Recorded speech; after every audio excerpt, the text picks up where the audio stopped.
going to do our in-cab portion of the pre-trip. So the very first thing, your seat belt. My seat belt is properly mounted and secure, not ripped, torn, or frayed. It latches and unlatches properly. Once you latch it that second time, leave it latched for the rest of this pre-trip. All right, then we're going to talk about over here on the side. I have my ABC rated fire extinguisher. It is properly mounted and secured to the floor. My needle is in the green, and my safety pin is also in the trigger. Next, over here, I have my reflective triangles. They are properly mounted and secure. They're red and orange in color, and if I was to sit them out, they can stand alone. All right. Next, we go up here. I have a fuse, a spare fuse for every fuse in my truck. And you put those back. Now we're going to check our DEF and ABS light that come on in the dash, and your ABS light should come on and go off in the back of your trailer. So you're going to turn it to the on position, but not fully started, and you're looking for the lights to come on and go off. All right, so we're going to do it one click, and you point out that my ABS light and my DEF light came on and went off in my dash. You also want to check the back of your trailer in your mirror and tell the examiner that your ABS light in the back of your trailer came on and went off as well. Now you're going to do a safe start. To do a safe start, you want to make sure you cover your brake. Make sure you pull your brakes out and let the examiner see that you are pulling them out. Cover your brake, and you're going to start the truck. My truck is running. My windshield and my mirrors are properly mounted and secure, not cracked, chipped, or broken. There is no illegal stickers, and my mirrors are adjusted for me.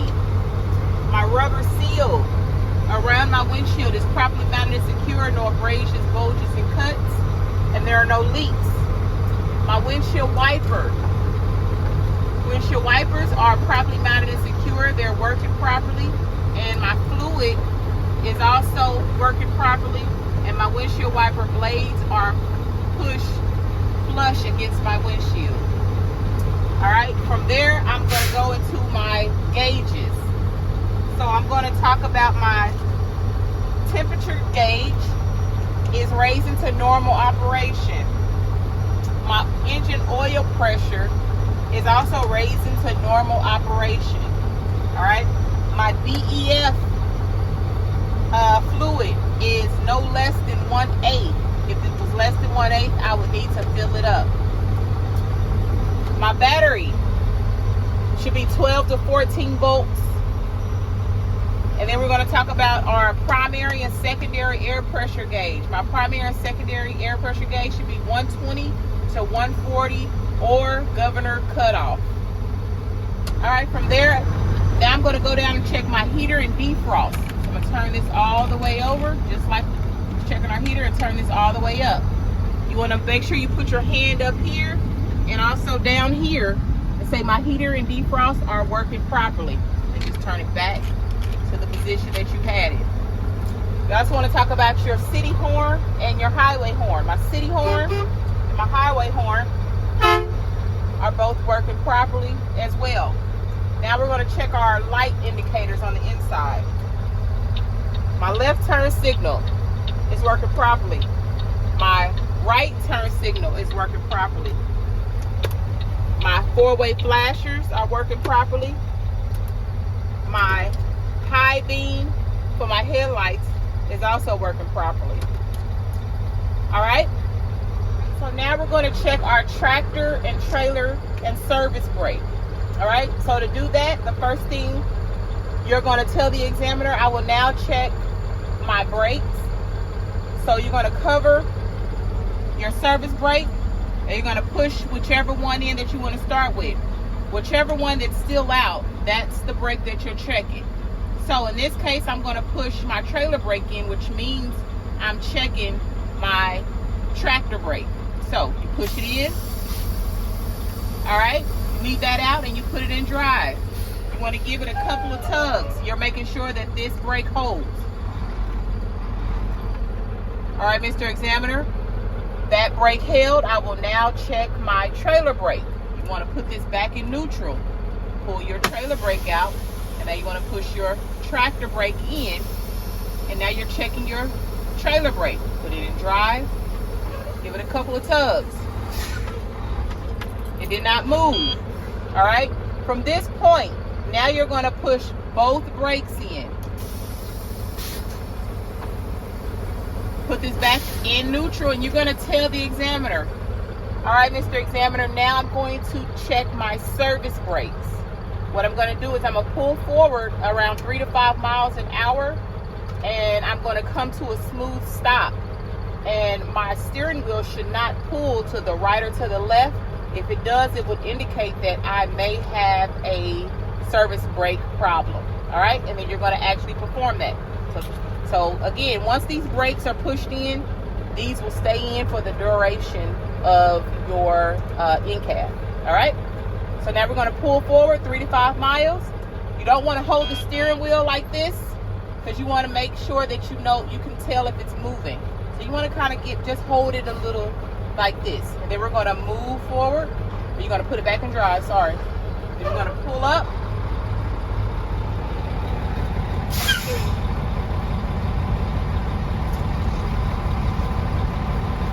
Go.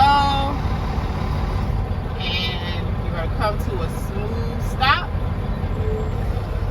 All right, Mr. Examiner, my my steering wheel did not move to the right or to the left again, and if it did, it would indicate that I may have a service brake problem.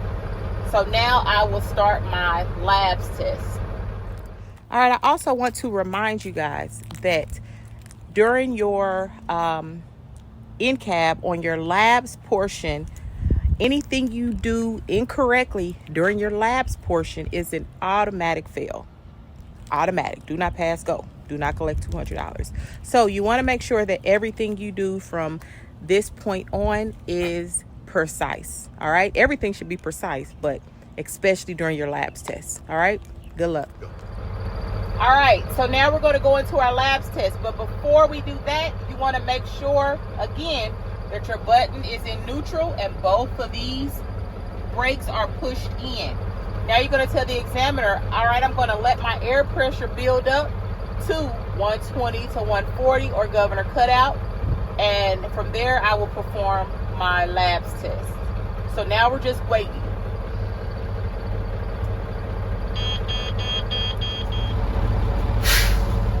All right. If you guys heard that, that was my air pressure building back up again to the 120 to 140 or governor cutout. So again, these needles would be the 120 to 140. So now we will start our labs test. So the first thing we're going to do is we're going to cut our engine off and put it back to the on position. All right, we're not going to start it all the way up. Okay. Now you're going to tell the examiner, Mr. Examiner, you're going to get your phone out. Okay, you're going to set your phone to 1 minute. You're going to tell the examiner, Mr. Examiner, what I'm going to do is I'm going to apply pressure to my brake. And once my needle stabilized, I will start my 1 minute. And I should not lose more than 4 PSIs in my 1 minute. You do not start the brake, your time until your needle stabilizes, all right? So you're going to apply pressure. You're going to have your phone and you're going to start your minute.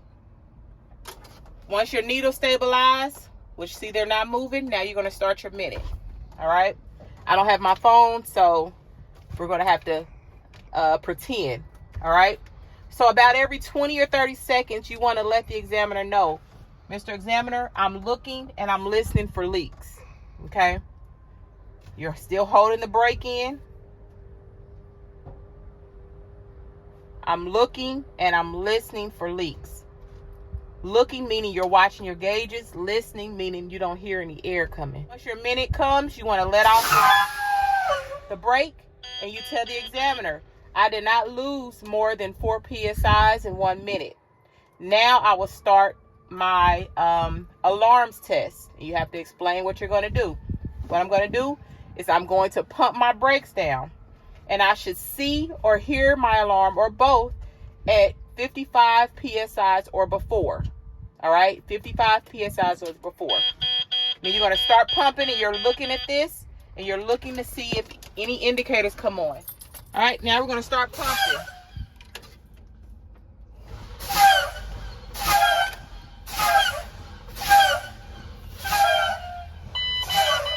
Oh, there goes my alarm.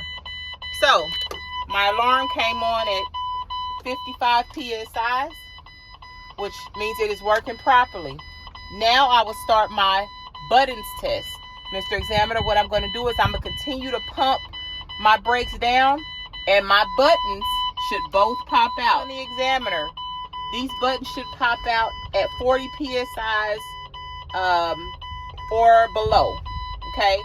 Both of these buttons should pop out at 40 psi's or below. All right? Now you're watching these. This is your focus. You're going to continue pumping.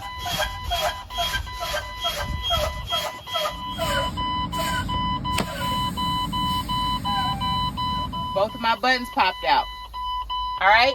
Both of my buttons popped out, Mr. Examiner.